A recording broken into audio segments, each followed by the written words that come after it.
So this is my latest excuse to put wires in a box. It's a big one, and I usually don't like to make them this big, but I wanted one with a bigger battery so that I could control bigger loads, bigger slide outs. And I actually got this one up to about, I've seen 37.5 amps out of this one.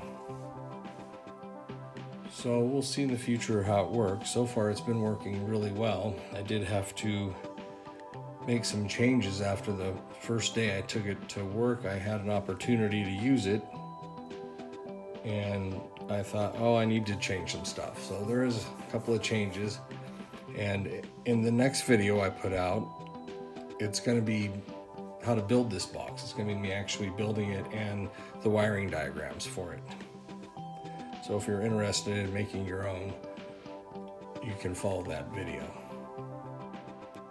So this is the latest 7-way tester box that I use now, and I had built another box, standalone box, that had this circuit in it so I could control slide outs and other things, steps, awnings, whatever, wirelessly.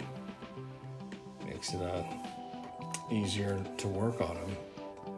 And the owner of the company I work for now saw the boxes and he said, why don't you combine those two? And I didn't think I'd be able to get them to fit, but I found a bigger box and they fit. So that turned out pretty good. I'm pretty happy with this. So I've got a video out of this one, building this one, and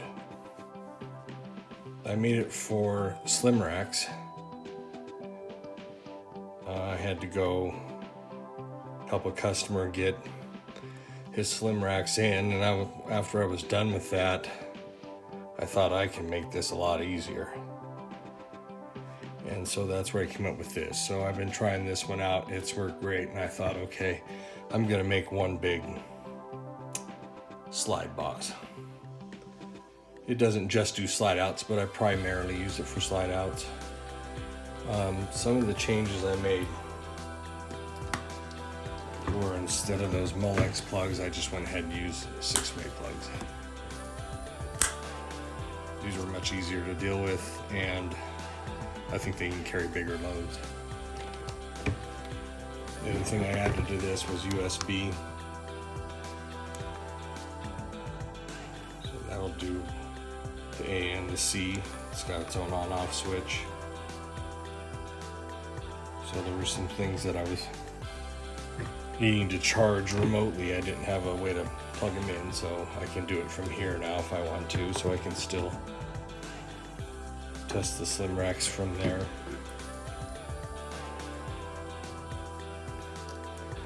I had the wireless tool here that I like to use, and these will run Schwintek or slim rack slides. I can still test the circuits over here, the signal circuit on the slim racks. And I just wanted to put a bigger battery in it. I like the sizes of those boxes, the previous boxes, but this has been all right. I've been using it and the size hasn't bothered me much. It's got a 20 amp hour battery, where the other ones I have 10 amp hour batteries. So I want to try to do a full bench demo here. You've probably seen some of my other videos where I'm doing it in the shop.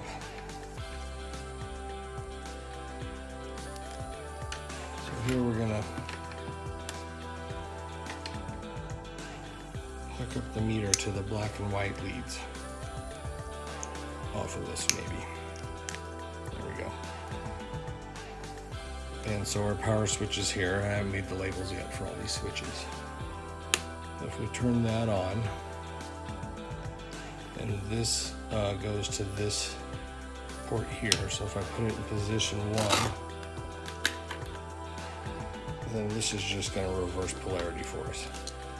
So you can put whatever kind of adapters you need to hook up to wherever you need to hook up to. If you're go into a motor or to a switch, or you can pull the motor wires off of a switch, and you can see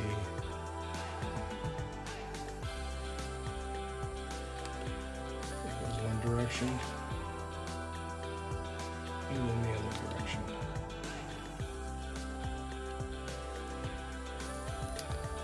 And so the third wire here, I use this if I want to control. Most of the times I'm using it if I want to control a Schwintek from the switch. So I just pull the switch off the wall.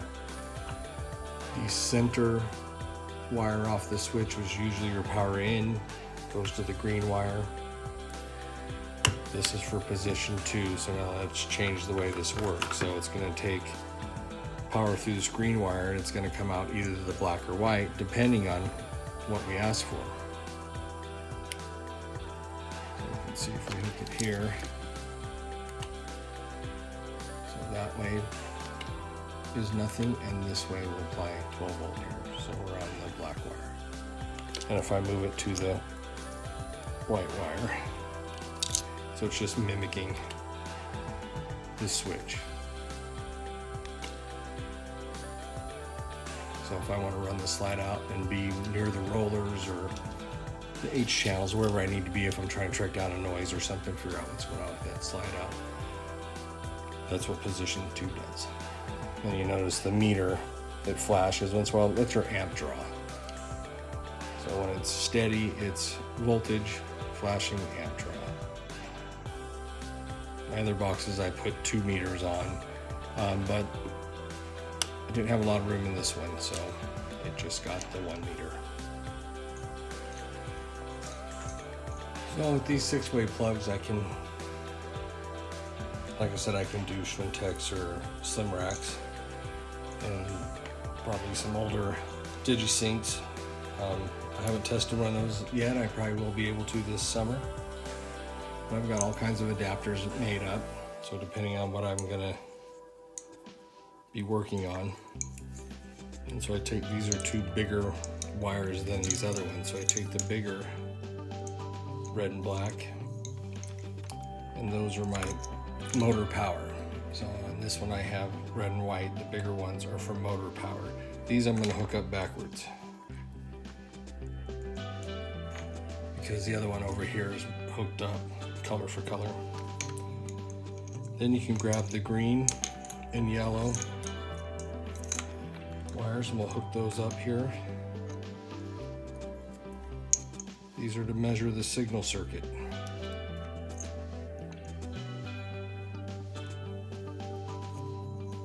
So these I'm hooking directly to the board, but I also have an adapter so I can pull the motor wires off of the board and plug them into the box. So I can be right next to the control board to do this.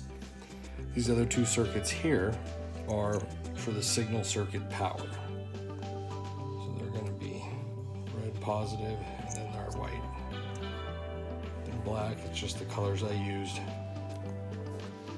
Go to there, and then this I'm plugging directly into the motor for a bench test.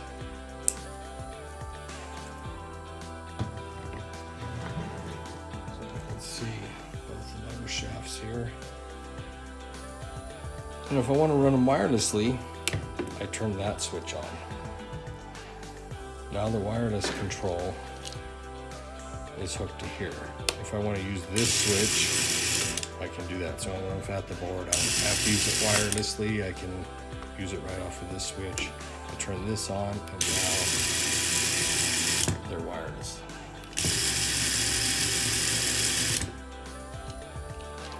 I want to measure the signal circuit. Get the black port here, goes to the negative on your meter. So I've made up double banana plugs. And then you can go to motor 1 or 2. So this one here is 1. That port here, so we're going to be measuring this motor here on the AC circuit. You can see the meter here. And then this is going to control whether we're testing the yellow or green wire. So you want to see some AC voltage.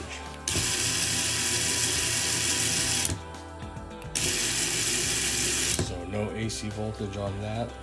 That's the bad motor that I've had in the past. So that one's bad. So over here we're going to change this. Now we're over on motor 2. Do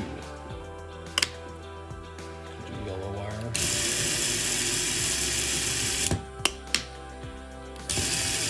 Green wire. So you can see we have the AC voltage on both directions on that one. So on the side here I added some 2 banana plug ports.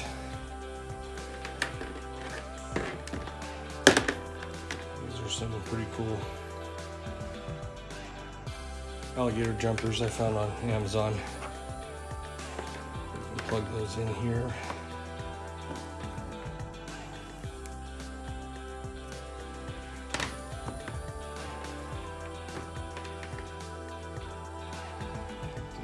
There.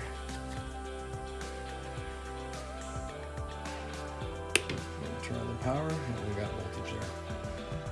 So I like to use this for one example would be like for testing bench testing a furnace. So these plugs here, they piggyback. So I can put that in there and then I can power the thermostat wire with this if I want.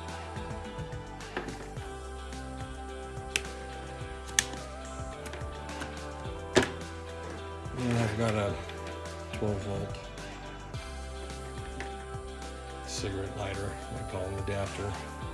So that can be plugged into there also, and then you'll have 12-volt power here. If you need to power something, it's got that type of plug on it.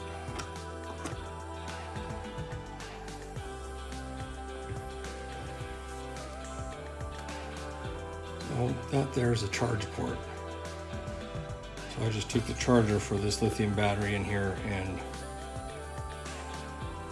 cut the alligator clips off and soldered on a male plug for that, and that's how I charge it. I haven't put any vents in the box. I haven't had any issues. I've been charging these batteries for quite a while now, over a year for sure, but you can always unscrew this and open it if you're uncomfortable charging the battery. I've made up a bunch of jumpers. You never know what kind of switch you're going to run into. So I just have different kind of jumpers with different size ends on them. This one's here for the, if I get a switch that has a smaller disconnect on them. This one here I use if I have to use the cord right at the board.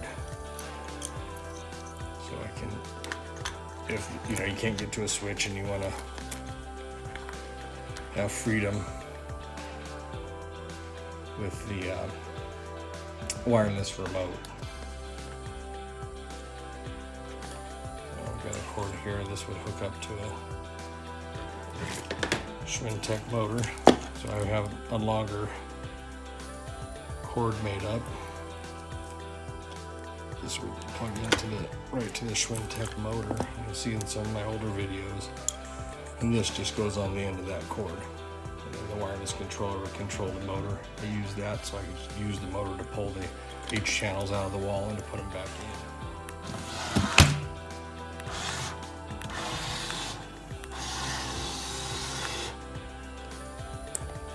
I also use it to line up the motor, drop it in the hole.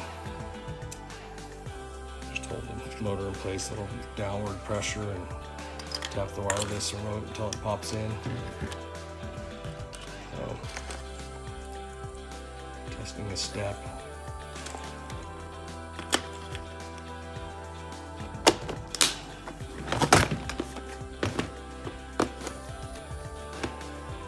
So just different plugs that I might need.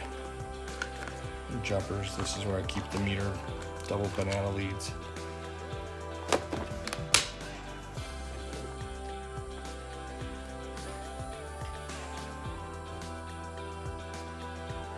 So if you're interested in making your own, I'm gonna post a video. I did film making all of this and wiring diagrams. So it's gonna be a pretty long video. There'll be chapters in it.